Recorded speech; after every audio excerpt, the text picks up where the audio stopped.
好啦，翻嚟智勝達陣。咁今個週末跑馬嚟講啊，相對繁忙啲啦。禮拜六嘅中午下晝就有呢個鄧格錦標同埋澳洲杯。咁啊，夜晚就有南非打比。咁啊，禮拜日跑緊香港馬嘅時候咧，會呢個插播呢個高松宮紀念啊。咁啊，久違3個月咧，啊狂迷 JLA 就再同大家見面啦。咁啊，會同登登啦、Callman 啦，咁啊加埋小弟我啦嚇。咁啊，一齊傾下呢一場咁緊湊、咁刺激嘅賽事啊。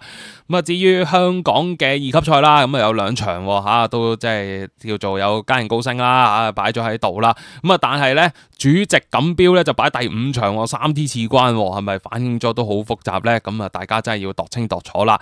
但係咧推介方面咧，咁我揀咗前一場嘅，都係3T 嘅範圍，咁我就揀咗即係呢個3T 嘅頭關啦，第4場嘅賽事啦，好似係相對簡單啲嘅。如果比起5、6場，咁啊，所以就同即係叫做推介一下啦。咁啊，首選咁我就揀咗6號嘅兄弟再贏。咁上一次喺沙圈睇佢，哇，又肥又腫，試跑又冇乜力水嘅，中下，哇咁都跑得好嘅，真係呢啲馬應該都幾有潛力嚇。咁啊，就係講緊4、6、9場次啦，極速贏嗰場贏得好有說服力嘅頭馬啦。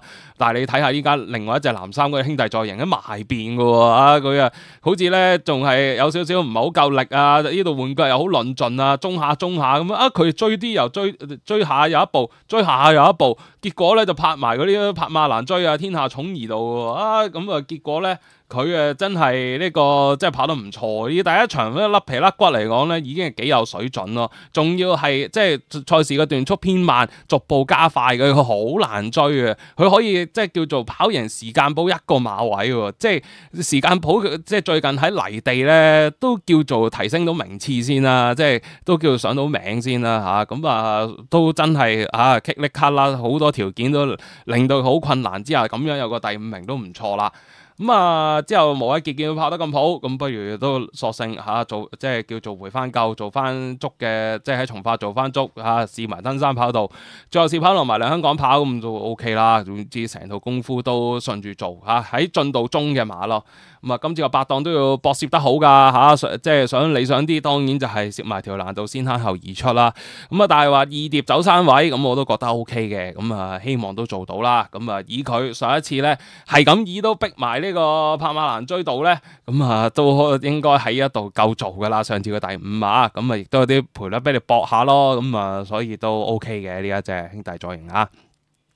至於次選方面咧，咁我揀翻潘頓啦。頭先係潘明輝呢家潘頓，咁啊4號嘅笑喜喜啦，咁啊第一次佢跑嘅，咁啊即係潘頓跑嘅，咁啊但係就表現就好似麻麻地啦，可能唔夠進度啦。咁啊上一場咧就換咗田泰安，但係咧就唔夠醒目，因為咧埋邊啲馬咧其實就唔係話起動得好快嘅頭幾百米，佢其實有權搶埋嚟嘅，結果咧就唔夠快，埋唔到嚟咧就3碟。佢雖然就賺地步速，但係咧沿路望空走嘅，佢都幾被動嘅，即係。始終都係一隻未反映過有啲咩特別能力嘅馬，結果跨境寶馬就住你嚟贏啦。咁啊，但係咧佢都大可以叫做頂足成條直路啲微影歌飛啊、燈膽將軍大財咧，僅冇咗個批嘅啫，咁都可以啦，叫做即係經過一場之後嗰個表現咧有少少改善咁樣咯。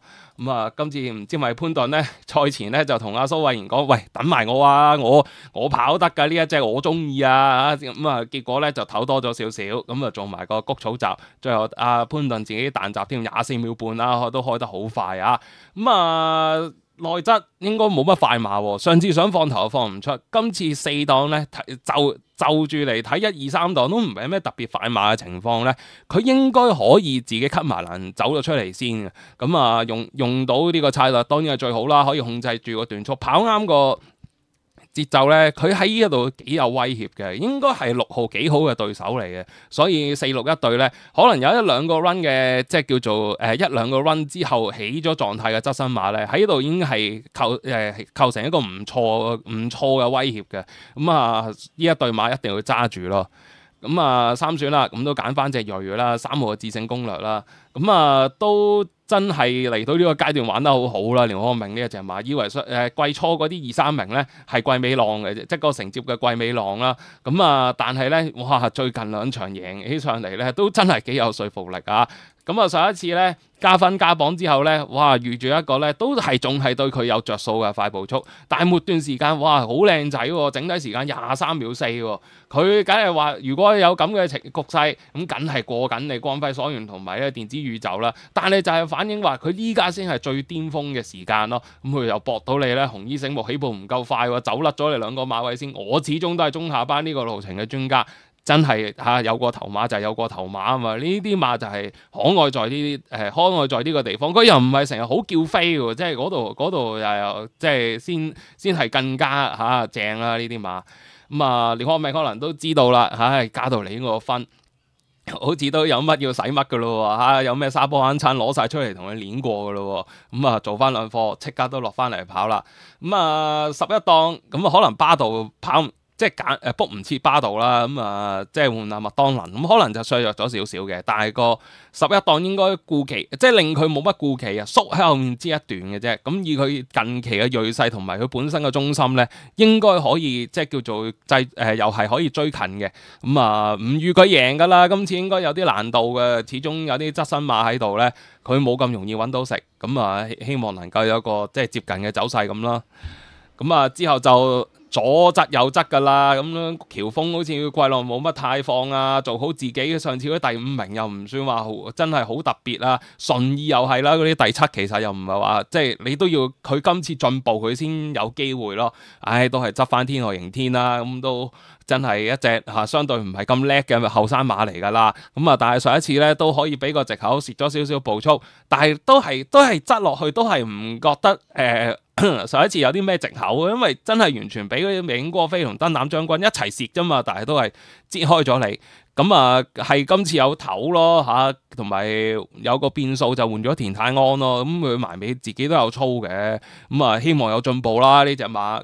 今次5檔亦都會同上次嘅形勢差唔多咯，睇下可唔可以逼前到去8、9位截一段啊。佢嘅跑法真係相對被動咗啲噶啦，唔希望係熱門啊，但係你話3T 嗰啲保險腳啊，可能呢隻係幾好嘅角色咯。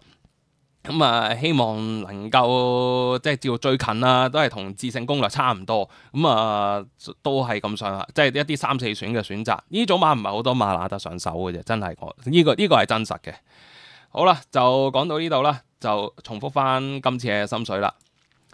揀咗第4場啊，咁6號嘅兄弟再贏啦，4號小喜喜，3號致勝攻略同埋12號天外迎天。今次嘅致勝達陣就去到呢度啦，記得 comment like share。咁我哋轉個頭咧，會有呢個直播跑馬經同埋狂迷 JLA。咁我哋陣間見，拜拜。